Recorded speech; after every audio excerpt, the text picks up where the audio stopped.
Bismillahirrahmanirrahim. Assalamualaikum warahmatullahi wabarakatuh. Baik, pada kesempatan kali ini kita akan membahas tentang perkembangan lembaga keuangan syariah. Dalam materi ini kita akan membahas secara umum terkait perkembangan keuangan syariah. Baiklah, langsung saja kita akan membahas tentang sejarah perkembangan lembaga keuangan syariah. Lembaga keuangan syariah pada zaman Rasulullah SAW. Di zaman Rasulullah SAW juga terdapat lembaga keuangan dan juga lembaga yang mengurusi kepentingan masyarakat, yaitu Baitul Mal dan Wilayatul Hisbah. Lembaga Baitul Mal atau rumah dana merupakan lembaga bisnis sosial yang pertama dibangun oleh Nabi. Lembaga ini berfungsi sebagai tempat penyimpanan harta. Apa yang dilaksanakan oleh Rasul merupakan proses penerimaan pendapatan dan pembelanjaan secara transparan dan bertujuan seperti apa yang disebutkan sekarang, welfare oriented. Baitul Mal itu semacam menteri keuangan atau bendahara negara. Hal ini mengingat fungsinya untuk menyeimbangkan antara pendapatan dan pembelanjaan negara. Namun, kehadiran lembaga ini membawa pembaruan yang besar, di mana dana-dana umat, baik yang bersumber dari dana sosial dan dana tidak wajib seperti sedekah, denda, dan juga dana-dana yang wajib seperti zakat, jizyah, dan lain sebagainya, dikumpulkan melalui lembaga Baitul Mal dan disalurkan untuk kepentingan umat. Selanjutnya, Wilayatul Hisbah. Wilayatul Hisbah merupakan lembaga pengontrol pemerintahan. Pada masa Nabi, fungsi lembaga kontrol ini dipegang langsung oleh beliau. Konsep lembaga kontrol ini merupakan fenomena baru bagi masyarakat Arab. Mengingat waktu itu, kerajaan hampir sama sekali tidak ada lembaga pengontrolnya. Rasulullah SAW berperang langsung sebagai penyeimbang kegiatan muamalat, baik ekonomi, politik, maupun sosial. Rasulullah selalu menegur bahwa melarang langsung praktik bisnis yang merusak harga dan menzalimi, pelarangan riba, monopoli, serta penimbunan barang dan sejenisnya menjadi bukti nyata bahwa terdapat lembaga pengontrol aktivitas bisnis. Selanjutnya, lembaga keuangan pada masa Khulafaur Rasyidin. Ketika Rasulullah SAW telah wafat, tradisi yang sudah dibangun oleh Nabi diteruskan kepada pemimpin setelahnya. Oleh Abu Bakar, kebiasaan memungut zakat sebagai bagian dari ajaran Islam dan menjadi sumber keuangan negara terus ditingkatkan. Bahkan sempat terjadi peperangan antara sahabat yang taat kepada kepemimpinan beliau melawan orang-orang yang membangkang atas perintah zakat. Bahkan terjadi peperangan antara sahabat yang taat kepada kepemimpinan beliau melawan orang-orang yang membangkang. Abu Bakar sebagai orang yang pertama akan memerangi kaum Riddah, yakni kelompok yang membangkang terhadap perintah membayar zakat dan mengaku sebagai nabi, sehingga semuanya kembali ke jalan yang benar atau gugur di jalan Allah sebagai syuhada. Lembaga Baitul Mal semakin mapan keberadaannya semasa Khulafaur Rasyidin. Lembaga Baitul Mal semakin mapan keberadaannya semasa Khulafaur Rasyidin kedua, yaitu Umar bin Khattab. Khalifah ini meningkatkan basis pengumpulan dana zakat serta sumber-sumber penerimaan lainnya. Untuk mengelola keuangan negara, Khalifah mendirikan Baitul Mal pada masa Umar pula. Mata uang sudah mulai dibuat. Umar sering berjalan sendiri untuk mengontrol mekanisme pasar. Apakah telah terjadi kezaliman yang merugikan rakyat dan konsumen? Khalifah memberlaku akan kuota perdagangan kepada para pedagang dari Romawi dan Persia karena kedua negara tersebut memperlakukan hal yang sama kepada para pedagang Madinah. Umar juga menetapkan kebijakan fiskal yang sangat populer, tetapi terdapat kritikan dari kalangan sahabat. Ialah menetapkan tanah tak luak Irak bukan untuk tentara kaum muslimin sebagaimana biasanya tentang ghanimah, tetapi dikembalikan kepada kepemiliknya. Khalifah kemudian menetapkan kebijakan kharat kepada penduduk Irak tersebut. Semua kebijakan Khalifah Umar bin Khattab ditindaklanjuti oleh khalifah selanjutnya, yakni Utsman bin Affan dan Ali bin Abi Thalib. Yang menarik untuk diperhatikan ialah bahwa lembaga keuangan Baitul Mal telah berfungsi sangat strategis baik masa Rasulullah maupun Khulafaur Rasyidin. Selanjutnya, lembaga keuangan syariah pada masa dinasti Abbasiyah. Ketika Ali bin Abi Thalib wafat dan diganti oleh Muawiyah, lalu diteruskan oleh anaknya Yazid, maka lembaga syuro dalam politik pemerintah Islam telah bergeser menjadi dinasti. Meskipun berubah, tetapi fungsi Baitul Mal tetap berjalan sebagaimana mestinya, kecuali bahwa mulai terjadi disfungsi pada pengeluaran yang disebabkan tingkat ketaatan agama mulai menurun. Hanya satu khalifah pada dinasti ini yang dikagumi karena keadilan dan kesolehannya, yaitu Umar bin Abdul Aziz. Walaupun masa pemerintahannya cukup singkat, yaitu 2,5 tahun, namun ia mampu mendistribusikan pendapatan sedemikian rupa sehingga dapat mensejahterakan rakyatnya.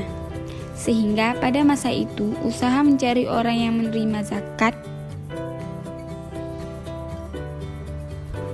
pada zaman keemasan dinasti ini, fungsi Baitul Mal telah merambah kepada pengeluaran untuk riset ilmiah dan penerjemahan buku-buku Yunani. Selain untuk biaya pertanahan dan anggaran rutin pegawai, dinasti Abbasiyah pudar berganti dengan Turki Saljuk di Asia Tenggara, Sasanid di Cordova, dan Fatimiyah di Mesir, dan berakhir Turki Utsmani di Istanbul. Selama itu, fungsi Baitul Mal berkembang menjadi pembendaharaan negara dan pengatur kebijakan fiskal moneter. Runtuhnya dinasti Utsmaniyah di Turki menandakan menangnya kolonialisme. Selanjutnya saya akan menjelaskan tentang lembaga keuangan syariah modern. Pada masa ini, penjajahan di negara-negara Islam telah berhasil mengubah sistem pemerintahan, politik, dan ekonomi. Meskipun sudah banyak negara Islam yang berhasil merdeka, namun sisa-sisa penjajahan masih sangat terlihat dalam sistem ekonomi dan sosial. Mereka dapat merdeka secara politik, namun mungkin tidak secara ekonomi dan sosial kemasyarakatan. Para pemimpin negara-negara Islam pasca kolonialisme umumnya mereka yang telah mengenyam pendidikan dari penjajahnya. Paham sekularisme yang menjadi doktrin kaum penjajah saya tidak langsung mempengaruhi pola pikir dan bahkan akidahnya, sehingga sistem pemerintahannya masih menjiplak sistem pemerintahan kaum penjajah. Bahkan nama Baitul Mal pun itu sendiri sudah tersingkirkan dari kosakata pemerintahan mereka. Sistem ekonomi umumnya tidak bisa terlepas dari sistem politik. Warisan kaum penjajah telah membentuk watak negara Islam menjadi individualis dan sekular. Akhirnya, negara Islam mencoba mencari terobosan baru untuk keluar dari masalah ekonomi ini. Yang lebih menarik lagi, upaya mencari solusi tersebut dikaitkan dan dikembalikan kepada ideologi. Konsep kembali ke ideologi ini berangkat dari kesadaran para pemimpin negara Islam bahwa sistem ekonomi kaum penjajah tidak dapat mengatasi masalah. Dalam bidang keuangan misalnya, ditemukan terminologi baru. Jika sistem bunga yang ribawi telah dikenal oleh kaum penjajah seiring dengan menghilangkan Baitul Mal dalam khazanah kenegaraan, maka kesadaran ini telah mengerahkan sistem keuangan yang bebas riba. Gerakan lembaga keuangan yang bebas riba dengan sistem modern yang pertama kali di desa Midstreamer, tepi Sungai Nil di Mesir, didirikan pada tahun 1969 oleh Dr. Abdul Abdul Hamid Al-Nagar. Akan tetapi, bank ini tidak dapat beroperasi lama disebabkan masalah manajemen sehingga harus ditutup. 2 tahun kemudian lahirlah Bank Pembangunan Islamik, yaitu Islamic Development Bank atau disebut dengan IDB.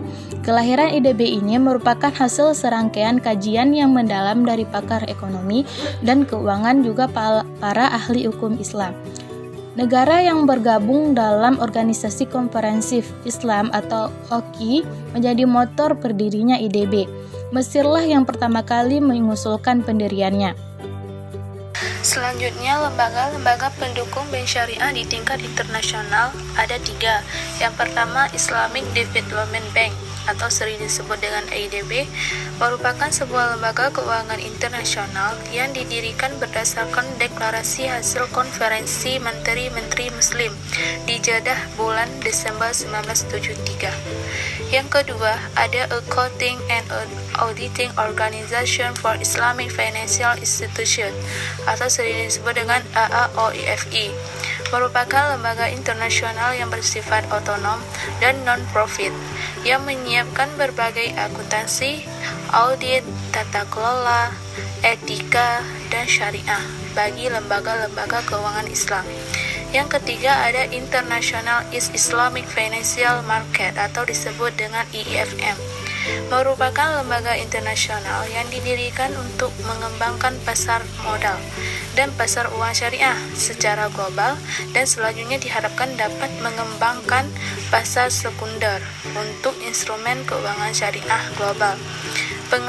Pengerapan IIFM saat ini berfokus pada beberapa poin saja, antara lain sebagai berikut. Yang pertama, standarisasi pasar primer dan sekunder syariah terkait dengan kontrak dan produk. Yang kedua, pengembangan instrumen kepatuhan syariah dalam sistem manajemen likuiditas dan perdagangan internasional yang meliputi infrastruktur perdagangan, clearing, dan settlement. Melakukan riset dan pengembangan dalam pasar modal dan pasar uang jangka pendek. Lembaga-lembaga keuangan syariah di Indonesia. Yang pertama ada Bank Umum Syariah atau disingkat dengan BUS. Bank Umum Syariah adalah bank yang kegiatannya memberikan jasa dalam lalu lintas pembayaran. Yang kedua ada Baitul-Mal wa Tamwil atau yang disingkat dengan BMT. BMT adalah lembaga keuangan syariah yang menghimpun dana dan menyalurkan dana kepada anggotanya dan biasanya beroperasi dalam skala mikro. Yang ketiga ada asuransi syariah. Asuransi syariah merupakan pembiayaan yang disalurkan oleh bank syariah, umumnya diasuransikan dengan menggunakan syariah. Yang keempat adalah pasar modal syariah. Nah, pasar modal syariah merupakan tempat perusahaan menerbitkan surat berharga baik berupa saham maupun obligasi agar memperoleh dana dari investor dengan sistem syariah. Yang kelima ada reksadana syariah. Nah, reksadana syariah adalah perusahaan sekuritas yang hanya memfasilitasi investor menginvestasikan dananya pada surat berharga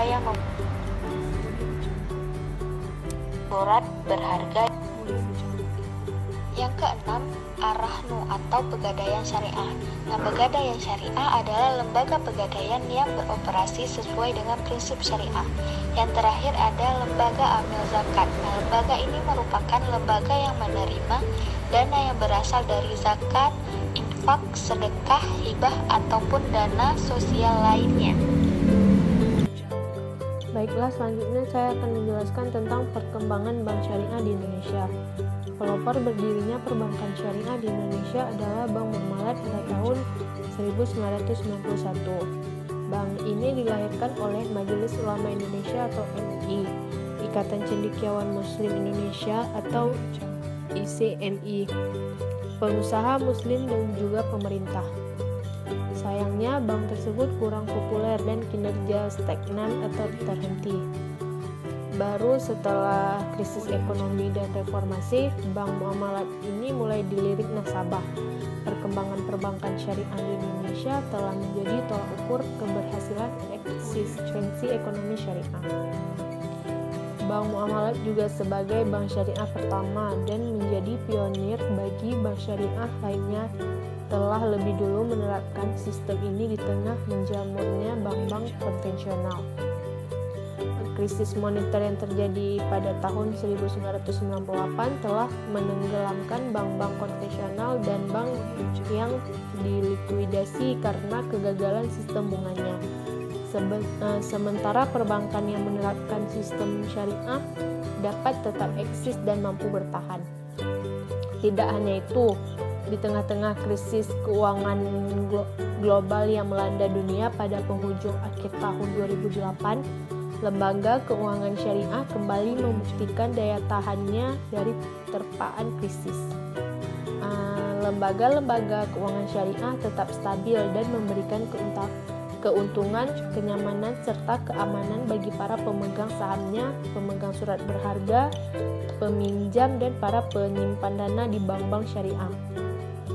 Hal ini dapat dibuktikan dari keberhasilan Bank Muamalat melewati krisis yang terjadi pada tahun 1998 dengan menunjukkan kinerja yang semakin meningkat dan tidak menerima sepeser pun bantuan dari pemerintah dan pada krisis keuangan tahun 2008. Bank Muamalat bahkan mampu memperoleh laba hingga 300 miliar lebih.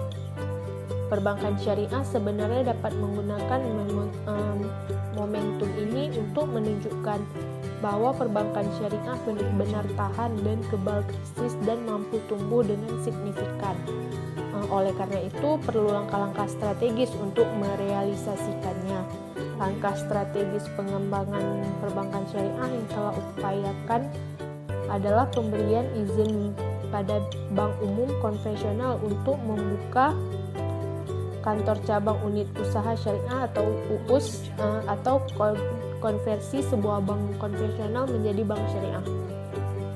Langkah strategis ini merupakan respon dan inisiatif dari perubahan Undang-Undang Perbankan Nomor 10 Tahun 1998, Undang-Undang Pengganti Undang-Undang Nomor 7 Tahun 1992 tersebut mengatur dengan jelas landasan hukum dan jenis-jenis usaha yang dapat dioperasikan dan diimplementasikan oleh bank syariah. Dan ini adalah tabel OJK statistik perbankan syariah pada Desember tahun 2020. Dan tabel di atas menunjukkan perkembangan perbankan syariah berdasarkan laporan tahunan OJK tahun 2020. Secara kuantitas, pencapaian perbankan syariah sungguh membanggakan dan terus mengalami peningkatan dalam jumlah bank. Jika pada tahun 1998 hanya ada 1 bank umum syariah dan 76 bank perkreditan rakyat syariah, maka pada Desember tahun 2020 berdasarkan data statistik perbankan syariah yang dipublikasikan oleh OJK, terdapat 14 bank umum syariah dan 20 unit usaha syariah. Selain itu, jumlah bank perkreditan rakyat syariah telah mencapai 163 pada periode yang sama. Institusi pendukung pengembangan perbankan syariah di Indonesia. Yang pertama, ada Bank Indonesia. Bank Indonesia merupakan regulator bagi perkembangan seluruh bank umum dan BPR di Indonesia, termasuk BUS dan BPR Syariah. Sebagai regulator, Bank Indonesia telah mengupayakan adanya payung hukum bagi perkembangan bank syariah di Indonesia, yaitu dengan masuknya istilah prinsip syariah dalam Undang-Undang Nomor 10 Tahun 1998 tentang perbankan. Adapun UU tersebut berupaya agar pasar uang antar bank berdasarkan prinsip syariah, fasilitas pembiayaan jangka pendek bagi bank syariah, kualitas aset produktif, dan office challenging. Yang kedua ada Dewan Syariah Nasional, Majelis Ulama Indonesia, dan Dewan Pengawas Nasional. DNS dan DPS adalah badan terafiliasi yang ditempatkan oleh DNS dalam setiap lembaga keuangan syariah. DPS terdiri dari pakar di bidang syariah yang memiliki pengetahuan di bidang perbankan. DPS dapat menjalankan tugasnya wajib mengikuti fatwa DNS. Adapun DNS memiliki tugas dan kewenangan sebagai berikut.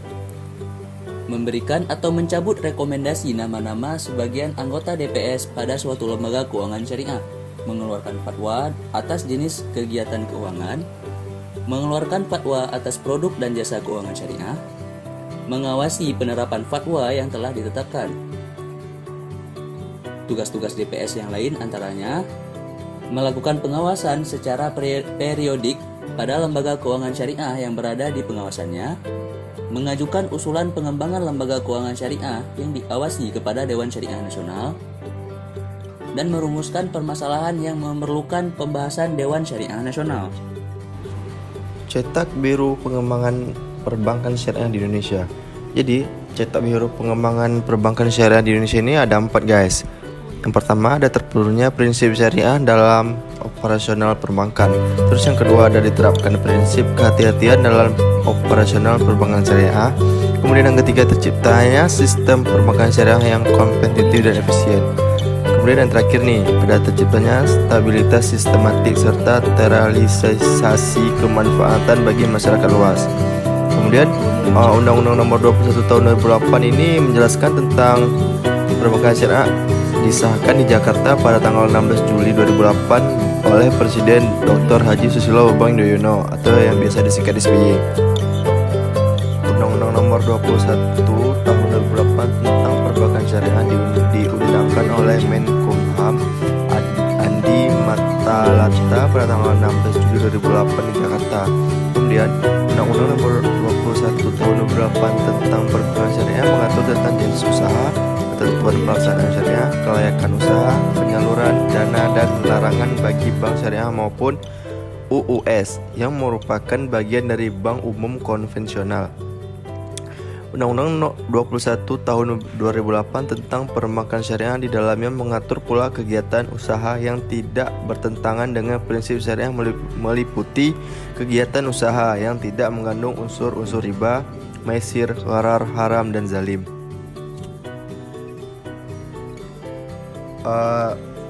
Riba adalah mendapatkan pendapatan secara tidak sah atau batil, antara lain dalam transaksi pertukaran barang sejenis yang tidak sama kualitas, kuantitas, dan waktu penyerahan atau VAT.